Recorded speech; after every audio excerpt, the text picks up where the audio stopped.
अस्सलाम वालेकुम नाज़रीन, आप देखते हैं हम हमेशा सोशल इश्यूज़ पे बात करते होते हैं। आज एक ऐसी हमारी कौम की बेटी हमारे साथ मौजूद है जो काफ़ी परेशान हालत में हमारे पास आई और हम इनकी आवाज़ को आप तक पहुंचा रहे हैं। तो आइए इनसे तमाम तर हक़ाइक़ जानते हैं कि इनकी परेशानी क्या है। अस्सलाम वालेकुम। वालेकुम अस्सलाम। अच्छा बहन, आप मुझे बताएं क्या मसले मसाइल हैं जिनकी वजह से आप परेशान हैं? मैं अपने बाबा की एक ही बेटी हूँ, तो उनको बेटा चाहिए था। उनको बेटियों से प्यार नहीं, उन्होंने कभी भी ज़िंदगी में मुझसे प्यार नहीं किया, मुझे मेरा हक़ नहीं दिया। और अब जाके जब मैं बड़ी हुई तो उन्होंने कुछ पैसों की खातिर मेरे ताया अबू के बेटे से मेरी मंगनी कर दी। क्यों? आपके बाप ने लालच क्यों किया? इतना तो मैं नहीं जानती, सिर्फ कुछ पैसों की खातिर।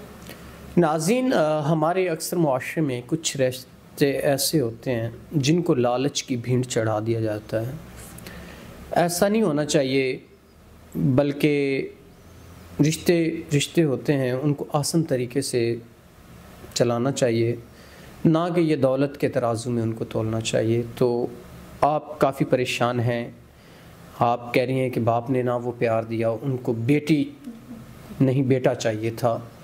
तो मैं अपने मुआशरे के उन मर्दों से ये पूछना चाहूँगा, क्या बेटी का पैदा होना जुर्म है?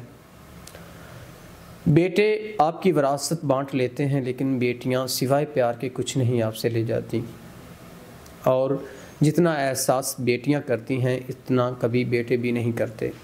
तो अब आप कैसे अपने मामलात ज़िंदगी को चला रही हैं? आपने कहा कि आपके बाप ने लालच में आकर आपका रिश्ता आपके ताया अबू से करवाना चाहा, ताया अबू के बेटे से।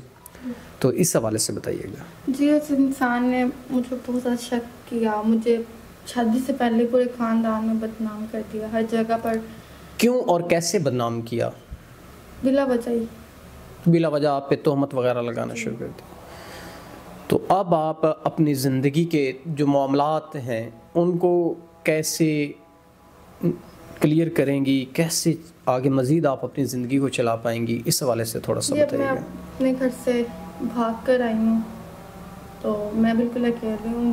मैं बहुत ज़्यादा तंग उस माशरे से, क्योंकि मेरा अकेले कराना यहाँ पे बहुत ज़्यादा मुश्किल है। नाज़रीन, यहाँ पे एक काबिल ज़िक्र बात यह है कि ये अपने वालिद के घर से इसलिए आई कि मैं अपने आप को बचा सकूं, क्योंकि इनका गलत जगह रिश्ता हो रहा था। इन्होंने मना भी किया अपने बाप को, लेकिन वो ना माने। उन्होंने कहा कि मैंने करना यही है। तो फिर इन्होंने अपनी जान बचाना चाहिए और गलत जगह रिश्ते होने से इन्होंने बेहतर समझा कि ये वहाँ से निकल आए। ये वहाँ से निकली, किसी अपनी दोस्त के पास आई, वहाँ से उन्होंने इनको हमारा बताया, ये हमारे पास आई। अब हम इनकी आवाज़ आप तक पहुँचा रहे हैं। तो अब आप क्या चाहती हैं? मैं चाहती हूँ कि अच्छा इंसान जो मुझे इज़्ज़त से रखे, तहफ़्फ़ुज़ दे, मुझ पर यकीन करे, ख़ास तौर पे मुझ पर यकीन करे, तो मैं उस पर निकाह के लिए तैयार हूँ। नाज़रीन, अगर कोई यकीन करे इन पे, इनके साथ आसान तरीके से चले, इनको वो मोहब्बत, प्यार, इज़्ज़त व एहतराम दे जो औरत को मुआशरे में चाहिए, तो ये ज़रूर उनसे निकाह की ख्वाहिश रखती हैं। और ये एक ऐसे इंसान से निकाह की ख्वाहिश रखती हैं जो इनके मामलात ज़िंदगी और इनकी ज़रूरियात ज़िंदगी को पूरा कर सके और आसान तरीके से इनकी ज़िंदगी को चला पाए, ना कि इनके साथ वही रवैया, वही लालच वाली बातें की जाएं। तो ये नामुनासिब सी बात है। अगर कोई नेक इंसान जो इस कौम की बेटी से निकाह करना चाहता है तो वो ज़रूर इनसे निकाह करे। तो इसी के साथ आप अपने मेज़बान नवाब अहमद को दें इजाज़त। खुदा हाफ़िज़।